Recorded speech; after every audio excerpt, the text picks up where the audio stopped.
श्लोक क्रम 6 शार्दूल विक्रीडित छंद।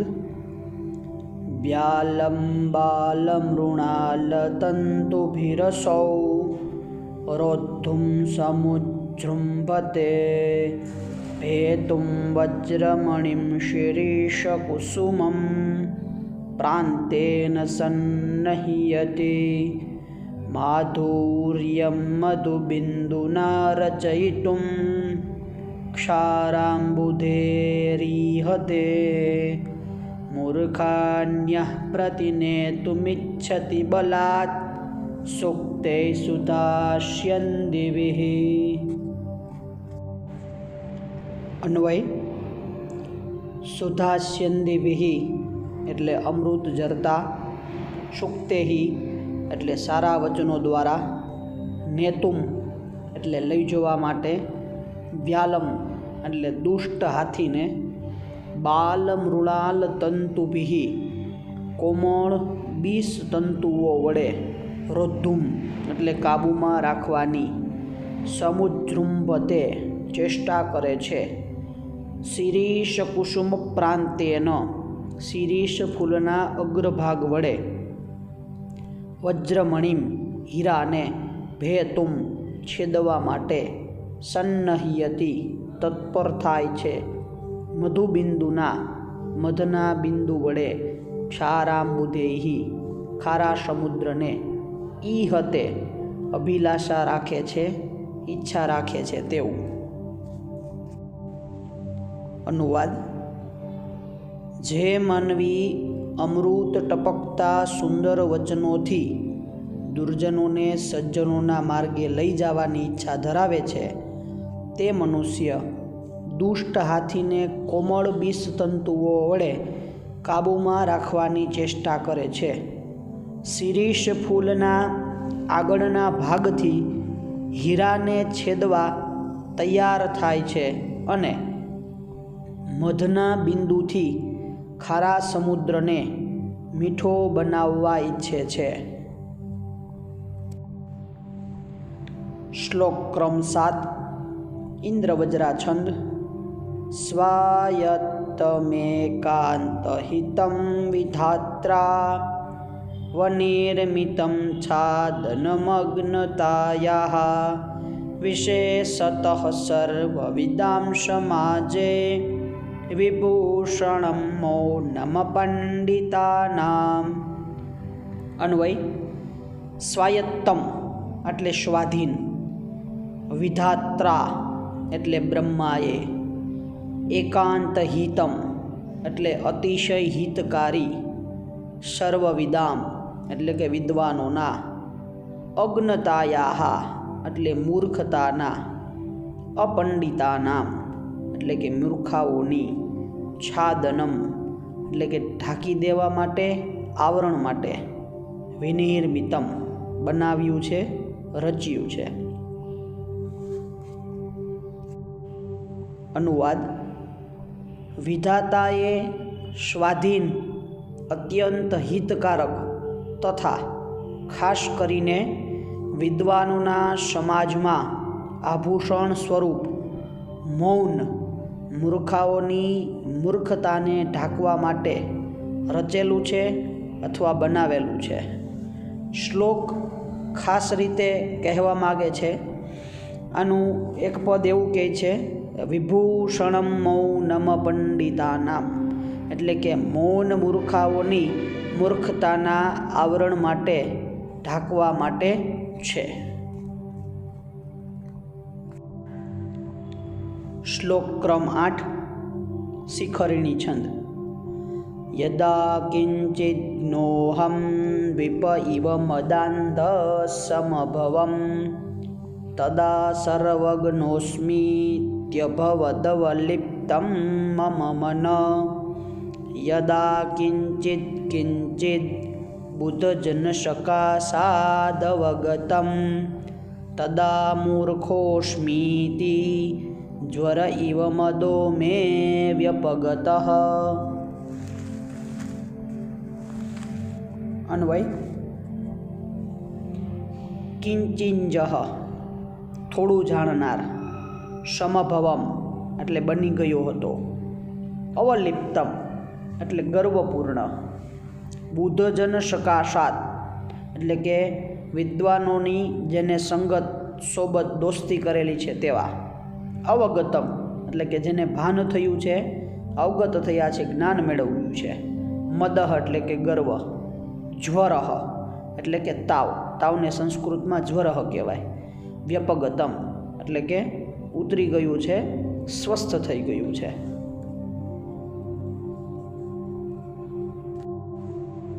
અનુવાદ: જ્યારે હું થોડો જાણકાર હતો ત્યારે હાથીની જેમ બદાંધ બની ગયો હતો. ત્યારે હું સર્વજ્ઞ છું એમ માની મારું મન અભિમાની બની ગયું હતું, પણ વિદ્વાનોની સોબતથી સંગતથી કાંઈક જ્ઞાન મેળવ્યું ત્યારે હું મૂર્ખ છું એમ સમજવામાં આવતાની સાથે તાવની માફક મારું અભિમાન બધું જ ઉતરી ગયું. ટૂંકમાં શ્લોક દ્વારા ભર્તૃહરિજી કહે છે કે વ્યક્તિને પોતાનું અભિમાન હોવા છતાં પણ એની પાસે રહેલી જે આવડત છે એનાથી બીજાની પાસે રહેલી થોડી ક્ષમતા અથવા થોડી એમને પ્રેરણા છે એ એમનું છે ગર્વ એમનું ઉતારી દે છે. એટલે કવિ આ શ્લોક દ્વારા આવું જણાવવા માગે છે, આપને કહે છે. શ્લોક ક્રમ 9 હરિણી છંદ. કૃમિકુલચિત્તમ લાલાક્લીનમ વિગંધિજુગોપશ્રિતમ નિરૂપમરસ પ્રીત્યાખાદન ખરાસ્થિ નિરામિષમ સુરપતિમપિશ્વા પાર્શ્વસ્થં વિલોક્ય ન શંકતે નહીં ગણયતિ ક્ષુદ્રો જંતુઃ પરિગ્રહ ફલ્ગુતામ. અન્વય: કૃમિ ચલિતમ એટલે કે કીડીઓના સમૂહથી, લાલાક્લીનમ એટલે કે લાળથી ભીંજાયેલું, વિગંધી એટલે કે ઘણી બધી દુર્ગંધોવાળું, જુગુપ્સિતમ એટલે ધૃણાજનક, થોડુંક ન ગમે તેવું, નિરાભીષમ એટલે માંસ રહિત, નરાસ્થિ અસ્થિ એટલે કે હાડકું અને નરા એટલે કે મનુષ્યનું હાડકું, નિરૂપમ રસ પ્રીત્યા એટલે કે જે અનુરૂપ રસના જેવું જે પ્રેમવાળું છે તેવું, શ્વાન એટલે કૂતરો, પાર્શ્વસ્થમ એટલે કે બાજુમાં પડેલું, શૂરપતિમ એટલે કે દેવોના અધિપતિ ઇન્દ્ર, ન શંકતે શરમાતો નથી. અનુવાદ: કીડીઓના સમૂહથી વ્યાપ્ત લાળથી ભીંજાયેલ, દુર્ગંધ મારતું અથવા દુર્ગંધવાળું, ધૃણા ઉપજાવનાર, નીરસ અને માંસ વગરના માનવના હાડકાને પ્રેમપૂર્વક ખાતો કૂતરો બાજુમાં ઊભેલા ઇન્દ્રને જોઈને પણ શરમાતો નથી. ખરેખર સાચે જ ક્ષુદ્ર પ્રાણી સ્વીકારેલી વસ્તુની તુચ્છતાને ધ્યાનમાં લેતું નથી.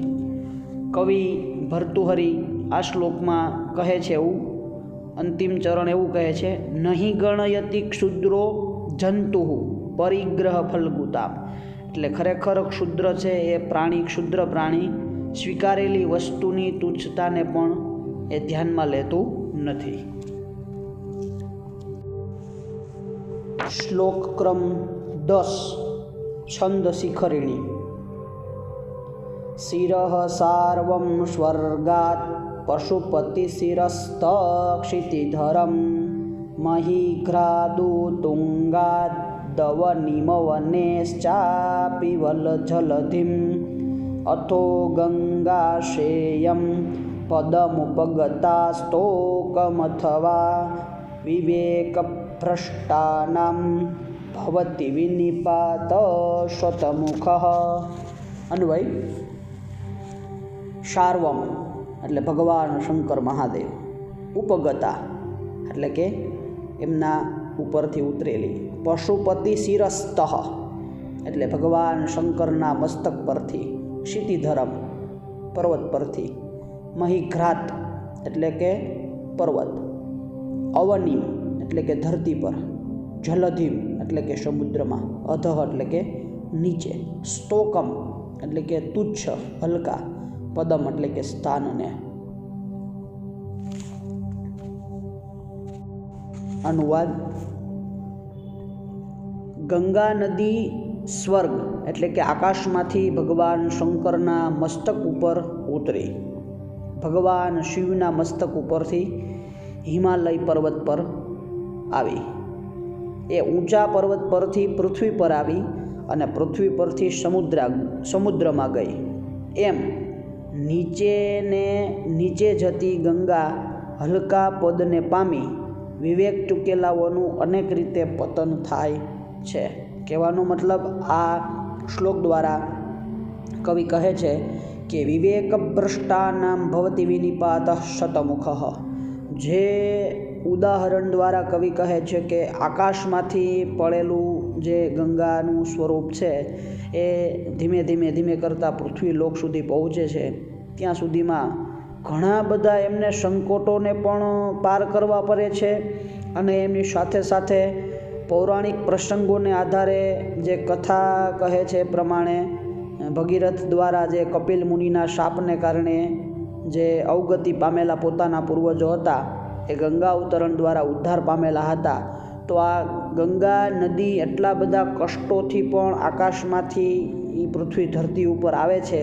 તો એ ધરતી ઉપર આવવાનું કોઈ કારણ છે.